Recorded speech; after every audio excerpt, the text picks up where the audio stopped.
17 years ago, 60 Minutes first examined the so-called French paradox, which suggested that the French, despite a high-fat diet and high consumption of wine, had a remarkably low incidence of heart disease compared with Americans.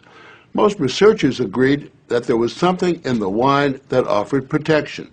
And a few years later, even the highly cautious federal dietary guidelines say that moderate consumption of red wine can be beneficial.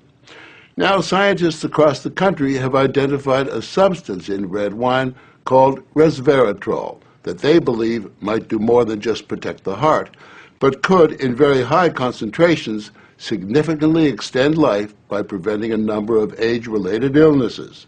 If they're right, we all may soon be taking a pill that could give us an extra decade or two of healthy old age. If the promise holds true, I think this has the chance to change healthcare. Dr. Christoph Westphal says we all may soon be taking a drug that just might beat the clock, a simple pill that could delay the inevitable. Our goal is to prevent and forestall many of the diseases that strike us as we reach 50, 60, and 70, all with one pill. What you're suggesting is there's some kind of rejuvenation drug that turns a 70-year-old into a 35-year-old. That might be pretty hard to do, but I think if we're on a train heading one direction, we can slow down that train. I think we can slow down these genes that control the aging process.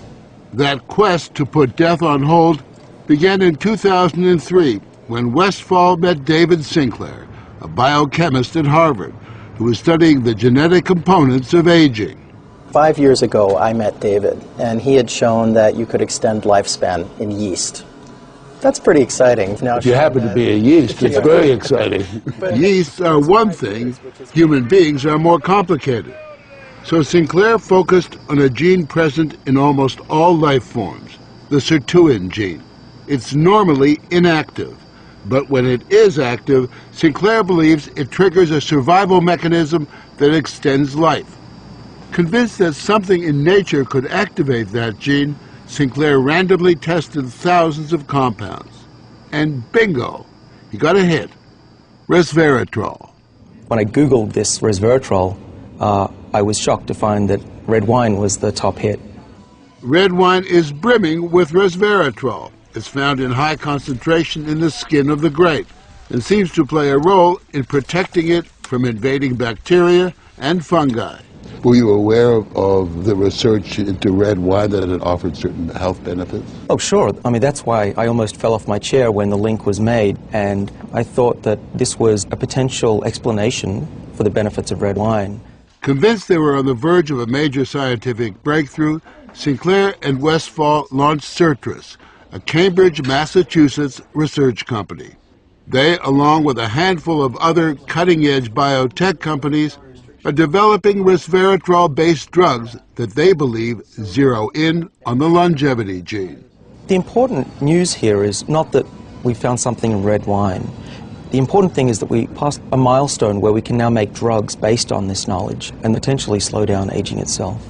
Everyone from plastic surgeons to your friendly snake oil salesman have been promising a ticket to eternal youth for some time. So the prospect of a prescription pill based on red wine that could trigger a longevity gene sounds too good to be true. And yet, scientists have actually known for years of one surefire way of doing that. Stay hungry. We have a pill that can mimic many of the effects of calorie restriction or exercise. So one can be very healthy and obese at the same time. Our goal is healthy individuals, ideally via lifestyle, and if that doesn't work, we believe that we'll have a pill that can mimic that. A pill that, in effect, diets for you. A pill that turns on the survival gene. And what we're trying to do with our drugs here is to put the body in a defensive state, to ring the alarm bells and get the body to defend itself. Instead of dieting to set the alarm off, pop a pill. How much red wine would you have to drink to get the kind of resveratrol that you're using? The sad news is that you'd need to drink about 1,000 bottles a day of red wine, which I don't recommend. The pill itself may not extend lifespan, but could prevent the diseases of aging, Alzheimer's, diabetes, heart disease, even cancer. What we're talking about is activating the body's natural genetic defenses against diseases, and that's very powerful if we can harness that. Resveratrol has been tested on mice, and the results have been encouraging. In this test video provided by Sertris, both of the mice have been fed a high-fat diet for 12 weeks. But when placed on a treadmill, the mouse on the right ran twice as far. He was taking high concentrations of resveratrol. You have fat mice, and you have fat mice with resveratrol, and the ones that are on resveratrol, they can run twice as far, and they live longer, about 20% longer. Other studies showed that among mice fed a high-fat diet, those given resveratrol didn't gain as much weight as those not given the drug. Sinclair believes that resveratrol actually changes the physiology of the mice. The proof, he says, is in the post-mortem. Their organs looked pristine, youthful, fat-free, and their physiology was just like they were dieting, but they were fat. Convinced they were on the right path, they fast-tracked the drug into human trials on people with untreated diabetes, and the results were impressive. It significantly lowered glucose and insulin levels without the patients changing their diet or taking any other drugs. Originally, our hope was that you'd be able to prevent diseases of aging. What we ended up seeing is actually you could therapeutically intervene in patients who have diseases of aging, and that was unexpected. Yeah, the diabetic patients have high blood sugar, and the molecules bring it down. That's treatment, that's not prevention. Sertris is now developing what they say is a much more potent synthetic version of resveratrol that will also soon go into human trials, this time on cancer patients. I keep on thinking, you know, what used to seem like it was science fiction, I actually believe the biology is right, and if we're right, this may be the most important thing that we're going to do in our lives. Possibly, but it is important to remember that 9 out of 10 drugs that look good in mice ultimately fail in human trials.